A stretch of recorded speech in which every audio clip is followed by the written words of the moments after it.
Today we're going to have a look at the global climate. Now, the differences between areas can vary greatly, and there are several reasons for this difference. Now, the first one we have is latitude. Now, we know that the globe can be divided into two regions by the equator. We get the northern region and then the southern region. Now, the temperatures and the sunshine hours will decrease as we move away from the equator.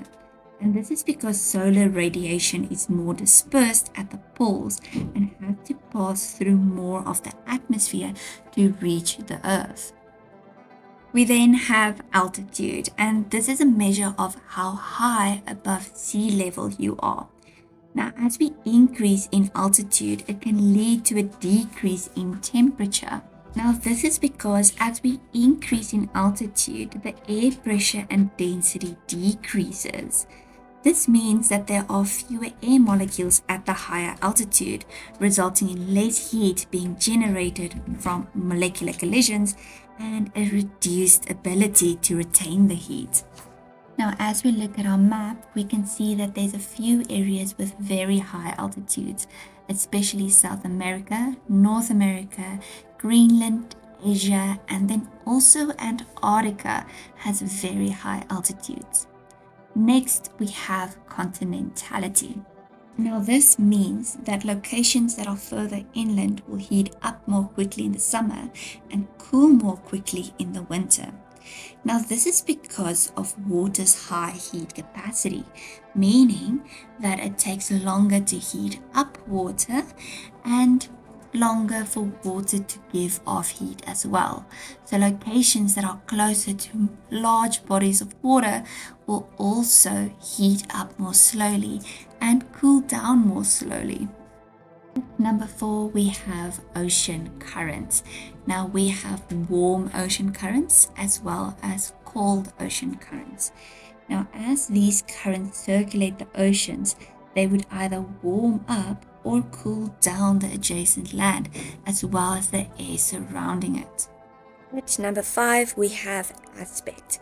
Now, this means that in the northern hemisphere, slopes that are facing south are warmer, and in the southern hemisphere, slopes that are facing north would be warmer. Now, this is because of the sun's path across the sky. So, the path is primarily in the northern half of the sky in the southern hemisphere. So the more direct sunlight results in an increased warming. So higher temperatures and longer periods of warmth on the north-facing slopes, making them warmer. And then, of course, vice versa for the northern hemisphere, with the sun being primarily in the southern half of the northern hemisphere. Then we also have our prevailing winds. Now, prevailing winds are the dominant or the most frequent surface winds in a particular area. Now, winds that come from warmer areas will bring warmer air, increasing the temperatures. And then air or winds that come from colder areas will bring cold air and decreasing the temperatures. Here on the map, we can see how the cold air moves from west to east, and the warm air moves from east to west. Lastly, we have our pressure systems. Now, low pressure areas like the tropics, for instance, have rising air. This means that this can cause condensation and cloud formation, which then creates more precipitation like rain. Now, with high pressure, the air will sink, forming dry conditions as no cloud formation will happen, and this will lead to no precipitation. Okay, so now we can look at two types of climate distribution. The first one we're going to look at is the equatorial climate distribution. Now, for this distribution, we need to locate the equator. So here's the equator, and then at the top of the equator, about 23.5 degrees north of the equator, we find the Tropic of Cancer. And then 23.5 degrees south of the equator, we find the Tropic of Capricorn. Now, this is where the equatorial climate regions occur. They usually occur at low altitudes, and they include the Amazon in South America, the New Guinea area, Southeast Asia, and the Zaire Basin. So let's have a look at the different characteristics associated with the equatorial climate. First, we have temperature. Now, the temperature is usually in a low range of the mean monthly temperature, so it's usually between 26 and 28 degrees Celsius. They have constant high temperature, and it has a diurnal range of about 7 degrees Celsius. Now, the annual precipitation in the equatorial climate regions are over 2,000 millimeters, so that's a lot of rain. They do not really have any seasons. They're hot and wet all year around. The humidity is usually very high, usually over 75 to 80% humidity. Now, the winds blow into the equatorial regions from high pressure areas to the north and south. Now, the winds from the north blow from the northeast, and the winds from the south will blow from the southeast. They're usually known as trade winds. Now, there's several factors that influence the equatorial climate, and this range of factors include the midday sun that's almost directly overhead all year around. That's because they mainly fall under the equator. This means that they have maximum insolation.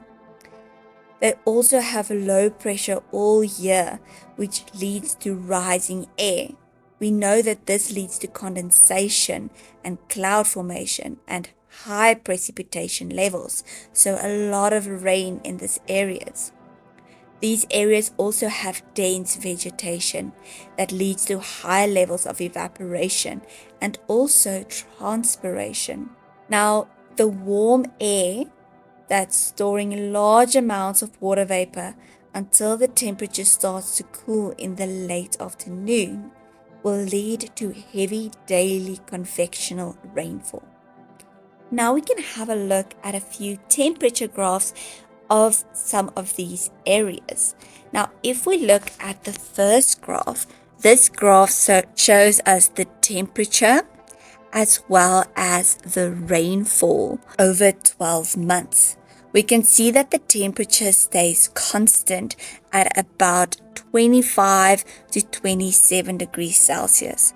The rainfall is also high, taking a little dip here in months 7, 8, and 9, so from July to September. Here is another graph for an equatorial region. This graph also shows the precipitation, the humidity, and the temperature over a 12-month period. Now, the precipitation we can see is between 125 and 500 millimeters, and it reaches its maximum in June. The temperatures have a range between 31 degrees Celsius and about 27 degrees Celsius, with the lowest temperatures in June, July. The humidity also fluctuates a little bit, and this graph might seem that it fluctuates a lot, but if we look at the ranges, it does not. Our relative humidity is low in January at about 81%, and then it goes up to 87% in June, which is very high. Here's one more graph showing the different temperatures and the rainfall. So we can see the temperatures again are very steady, between 25 and about 26 degrees Celsius, with our rainfall having a maximum at about 240 millimeters and a minimum here in July just above 5 millimeters, which is very low for this region. Now we can have a look at our hot desert climate. Now, our hot desert climate is usually between 15 degrees and 30 degrees north and south of the equator. So it's in the tropical and subtropical areas. They can be found in North Africa, Southern Africa, and also Australia and the Middle East. let's quickly have a look at all our deserts. So first we have the Mojave Desert and the Sonoran Desert in North America. We then have the Sakura Desert and the Atacama Desert in South America. Africa, we have the Namib Desert, the Kalahari Desert, the Somali Desert, the Sahara Desert, as well as the Arabian Desert just between Africa and Asia. If we look at Asia, we have the Sud-Ilut Desert as well as the Turkestan Desert. We then also have the Thar Desert, the Taktimakan Desert, and the Gobi Desert. And then in Australia, we have an easy one, the Australian Desert. All these deserts also have certain characteristics in common. These include the annual precipitation, the temperature range, the seasons, humidity, and the prevailing winds. Now, when we look at the annual precipitation, it's most common to be 250 millimeters or even less. If we look at the temperature range, they have a daytime temperature that can reach 50 degrees Celsius, but on average it's around 25 degrees Celsius. This is quite high if we think about winter as well. Now the nighttime temperatures are below 0 degrees Celsius, so here we move into freezing. If we look at the diurnal range, it's large, up to 45 degrees Celsius, and the annual range is around 15 degrees Celsius. Now, unlike the equatorial climate characteristics, the desert climate characteristics include seasons, so they have both summer and winter. The humidity is much lower, being between 10 and 30%. The winds are offshore, blowing from the east across the land, so they do not collect any moisture and create dry conditions. Now, there's certain factors that influence the climate of this hot desert. Firstly, we have high pressure all year round, which means that the air is descending and then warming. Now, the precipitation will thus not occur because the air isn't rising as in low pressure systems. Our prevailing winds are often from overland masses, so they don't contain any moisture that could have been picked up by like the oceans. Now, some of the deserts are in a rain shadow, which means that there's little to almost no rainfall. And then the cold ocean currents on the west side of continents usually reduce the summer temperatures due to the cooling effect of the ocean. Okay, so now we can look at a few weather graphs showing the climate of hot deserts. So the first one is for Arizona in the USA. So we can see here that the temperature fluctuates between 10 degrees Celsius and up to about 35 degrees Celsius, with the highest temperatures in July and June. We then also have our precipitation, which goes from 0 to a maximum of about 14 millimeters, which is not a lot at all, thinking about the fact that in May and June there's no precipitation that occurs. Our next graph shows the Sahara Desert. So here we can also see temperatures and precipitation.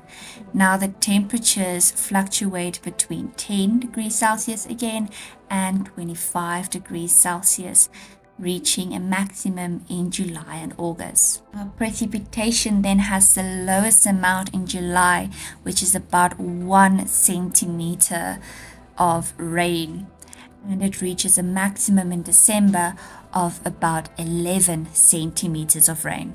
We then have our last graph that also shows a hot desert climate, and here we can also see the rainfall as well as the temperature for 12 months. So if we look at our temperature, it fluctuates a little bit, but it's between 36 degrees Celsius and a low of 27 degrees Celsius. Our rainfall in millimeters reaches a high of about 100 millimeters and a low in September, October of about, I would say, 2 to 5 millimeters.